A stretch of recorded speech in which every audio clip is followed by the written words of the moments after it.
My stay at Magnolia taught me many things. Among them was that over the course of time I became a vegan. I was 70 years old when I became a vegan. I had sort of toyed with being vegetarian for a number of years and kept being referred to in literature and things I was reading to Will Tuttle's book, The World Peace Diet. And I would look at readings about the book and say, oh yeah, well, that's interesting. And then one day I decided to order the book, and then I started reading it, and it also coincided with the time when my dog of over 10 years was dying.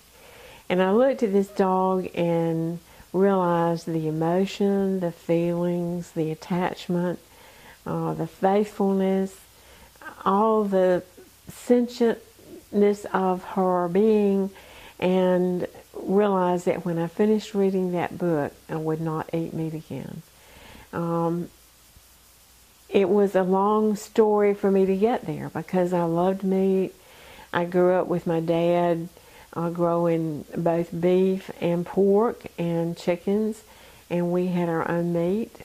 He killed animals every year, and we froze the meat, cooked the meat, cured the meat, and I was a meat eater, and I loved meat. And I still can remember how good all of those dishes were.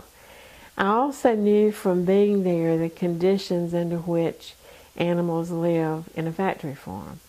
And I also knew that how the factory farms were run was also the way the universities had taught these farmers to run them. And so it was the best science could provide, but it was a part of, I think, the dualism in our country of a either or.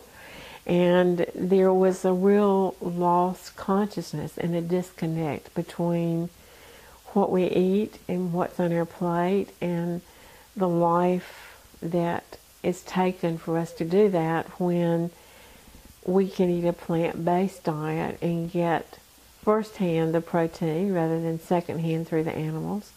And it's healthier and better for us, and the animals can live. But it was a hard decision to come to that over time until I read that book and actually saw this companion animal dying.